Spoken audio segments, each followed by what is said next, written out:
नमस्कार। आज हम बात कर रहे हैं भारत के उपराष्ट्रपति पद की उसकी अहमियत और उसके इतिहास पर। हमारे पास जो जानकारी है वो बताती है कि संवैधानिक रूप से ये पद क्या है, चुनाव कैसे होता है और हाँ, खास तौर पर आज़ाद भारत के उपराष्ट्रपतियों का सफ़र कैसा रहा। बड़ा दिलचस्प है ये। हाँ बिल्कुल। ये पद जो है ना, अक्सर राष्ट्रपति के पद के साई में रह जाता है, पर इसकी अपनी खास संवैधानिक और कह सकते हैं राजनीतिक अहमियत भी है। राष्ट्रपति के ठीक बाद देश का दूसरा सबसे बड़ा संवैधानिक पद यही है। तो कहाँ से शुरू करें? मुख्य जिम्मेदारियों से। हाँ, वहीं से करते हैं। सबसे मुख्य भूमिका तो है राज्यसभा यानी संसद का जो ऊपरी सदन है उसके पदेन सभापति की, मतलब सदन की पूरी कार्यवाही का संचालन करना। ये एक बड़ी जिम्मेदारी है और इसमें निष्पक्ष रहना बहुत जरूरी है ना? निश्चित रूप से निष्पक्षता तो कुंजी है। और हाँ, एक और बहुत महत्वपूर्ण भूमिका है, वो है कि अगर राष्ट्रपति मौजूद नहीं है, मान लीजिए त्यागपत्र दे दिया या निष्कासन हुआ, दुखद मृत्यु हो गई या कोई और कारण, तो उपराष्ट्रपति ही कार्यवाहक राष्ट्रपति बनते हैं। अच्छा। हाँ, जब तक कि नए राष्ट्रपति चुनकर नहीं आ जाते। ये देश के कामकाज को जारी रखने के लिए एक बहुत जरूरी व्यवस्था है। ये तो बहुत अहम है। और इनका चुनाव कैसे होता है इनका? जानकारी ये है कि संसद के दोनों सदन, मतलब लोकसभा और राज्यसभा, दोनों के सदस्य मिलकर वोट करते हैं। जी, और वो भी एकल संक्रमणीय मत प्रणाली से। ये राष्ट्रपति चुनाव से थोड़ा सा अलग है। हाँ, वो जो वरीयता वाला सिस्टम है। जी, वही सदस्य अपनी पसंद के हिसाब से उम्मीदवारों को रैंक करते हैं। इससे आनुपातिक प्रतिनिधित्व भी थोड़ा सुनिश्चित होता है।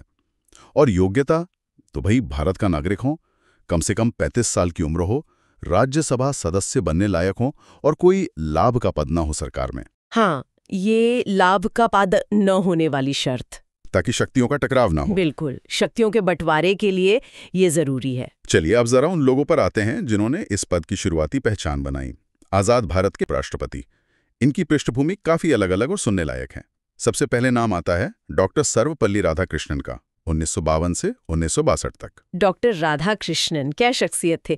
भारत के पहले उपराष्ट्रपति और फिर आगे चलकर दूसरे राष्ट्रपति भी बने। वो एक विश्व स्तर के दार्शनिक थे, शिक्षाविद थे। तुलनात्मक धर्म और दर्शन पर उनका काम तो आज भी पढ़ा जाता है। हाँ, और उनका जन्मदिन 5 सितंबर हम सब शिक्षक दिवस के रूप में मनाते हैं। जी हाँ, शिक्षा में उनके योगदान का सम्मान है ये। और एक मजेदार बात, उन्हें 16 बार नोबेल पुरस्कार के लिए नॉमिनेट किया गया था। शांति के लिए भी, साहित्य के लिए भी। अरे वाह, 16 बार। एक दार्शनिक का उपराष्ट्रपति बनना, इसने तो जरूर शुरुआती सालों में राज्यसभा की बहसों को एक अलग ही गहराई दी होगी। और वो शीत युद्ध के दौरान सोवियत संघ में राजदूत भी रहे थे शायद। जी, वो अनुभव भी उनके पास था। उनके बाद आए डॉक्टर जाकिर हुसैन, 1962 से 1967 तक। वो भी एक बड़े शिक्षाविद थे। हाँ, जामिया मिलिया इस्लामिया के सह संस्थापक। बिल्कुल, और वो बाद में भारत के तीसरे राष्ट्रपति बने और पहले मुस्लिम राष्ट्रपति।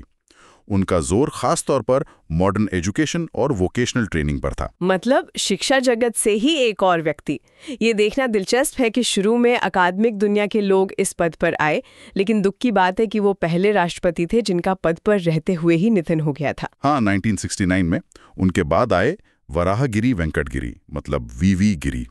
1967 से 1969 तक रहे। इनका प्रोफाइल पिछले दोनों से काफी अलग था। ये एक बड़े ट्रेड यूनियन नेता थे और वकील भी। हाँ, श्रमिक आंदोलन से आए थे वो, और उन्होंने तो कमाल ही किया था। राष्ट्रपति का चुनाव लड़ने के लिए उपराष्ट्रपति पद से इस्तीफा दे दिया था। जी हाँ। और फिर जीते भी, वो भी एक स्वतंत्र उम्मीदवार के तौर पर। ऐसा करने वाले वो अकेले हैं आज तक। क्या राजनीतिक सफर रहा उनका। और वो कई राज्यों के राज्यपाल भी रहे थे। सही कहा। अच्छा, चौथे उपराष्ट्रपति थे गोपाल स्वरूप पाठक, 1969 से 1974। ये जाने माने कानूनवेद और वकील थे। और इनके बारे में खास बात यह है कि ये पहले उपराष्ट्रपति थे जो बाद में राष्ट्रपति नहीं बने। अच्छा, ये पहले थे जो राष्ट्रपति नहीं बने। जी, उन्होंने मैसूर के राज्यपाल और बनारस हिंदू विश्वविद्यालय के चांसलर के तौर पर भी काम किया। एक कानून के जानकार का इस पद पर होना शायद इसे सदन की कार्यवाही में कानूनी और संवैधानिक पहलुओं पर ज्यादा ध्यान गया होगा। हाँ, और उनका राष्ट्रपति न बनना ये भी दिखाता है कि उपराष्ट्रपति का पद अपने आप में एक अहम भूमिका है, सिर्फ राष्ट्रपति बनने की सीढ़ी नहीं। बिल्कुल सही। और फिर पांचवें उपराष्ट्रपति बसप्पा दानप्पा जत्ती, यानी बीडी जत्ती, 1974 से 1979 तक। ये कांग्रेस पार्टी से थे। वकील थे और मैसूर, जो अब कर्नाटक है, उसके मुख्यमंत्री भी रह चुके थे। प्रशासनिक अनुभव बहुत था इनके पास। हाँ, और 1977 में जब राष्ट्रपति फखरुद्दीन अली अहमद का निधन हुआ था, तब इन्होंने कार्यवाहक राष्ट्रपति का काम भी संभाला था। उनका जोर ग्रामीण कल्याण और सत्ता के विकेंद्रीकरण पर ज्यादा था, शायद मुख्यमंत्री रहने के अनुभव की वजह से। छठे उपराष्ट्रपति मोहम्मद हिदायतुल्लाह, उनकी पृष्ठभूमि वो न्यायपालिका से थी। ये तो काफी अलग बात है उपराष्ट्रपति के लिए, है ना? हाँ, बिल्कुल अलग।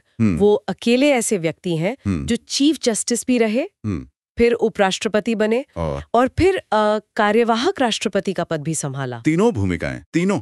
हाँ। तो उनका जो न्यायिक अनुभव था, मतलब वो खास था। सोचिए, पहले संविधान की व्याख्या करना, फिर उसी के तहत काम करना, नजरिया तो अलग हो गई। हाँ, ये बात तो है। और वो संस्कृत और फारसी भी जानते थे। गोलकनाथ केस में भी उनकी भूमिका अहम थी, मौलिक अधिकारों को बचाने में। ये सच में दिलचस्प है कि एक जज ने ये भूमिकाएं कैसे निभाई होंगी। लेकिन ज्यादातर तो राजनीतिक या प्रशासनिक पृष्ठभूमि वाले ही उपराष्ट्रपति बने हैं। हाँ, ज्यादातर वही रास्ता रहा है। जैसे आर वेंकटरमन को देख लीजिए। जी। उपराष्ट्रपति बनने से पहले वो वित्त मंत्री थे, रक्षा मंत्री थे, बड़े मंत्रालय संभाले थे। और बाद में राष्ट्रपति भी बने। हाँ, बाद में राष्ट्रपति बने। और उनके समय में, मतलब 87 से 92 के बीच, वो बोफोर्स वाला मामला काफी गरमाया था। हाँ, वो तो काफी चर्चा में रहा था। अच्छा, और शंकर दयाल शर्मा, उनका तो अनुभव स्वतंत्रता संग्राम से भी जुड़ा था। बिल्कुल, वो भारत छोड़ो आंदोलन में जेल भी गए थे। अच्छा। तो शायद वो पृष्ठभूमि उन्हें, मतलब, एक अलग समझ देती होगी प्रशासन की। वो कई राज्यों के राज्यपाल रहे और फिर राष्ट्रपति बनने के बाद वो जो 1996 का संकट था, हाँ, त्रिशंकु संसद वाला। जी, त्रिशंकु संसद वाला, उसे उन्होंने बड़ी परिपक्वता से संभाला था। और भाषाएं भी कई जानते थे, संस्कृत, फारसी, उर्दू, अंग्रेजी। सही है। अच्छा, राजनीतिक पृष्ठभूमि की बात चल रही है तो भैरों सिंह शेखावत का नाम आता है। वो बीजेपी के पहले उपराष्ट्रपति थे। हाँ, और उन्हें राजस्थान का इकलौता शेर कहते थे। अरे वाह। उनकी पहचान जमीनी राजनीति से ज्यादा थी, खासकर राजस्थान में उनकी वो अंत्योदय योजना। हाँ, वो गरीबों तक सीधे लाभ पहुंचाने वाली। बिल्कुल, वो चीज उन्हें कई दूसरे उपराष्ट्रपतियों की जो एक राष्ट्रीय या अंतर्राष्ट्रीय छवि होती है, उससे थोड़ा अलग करती है।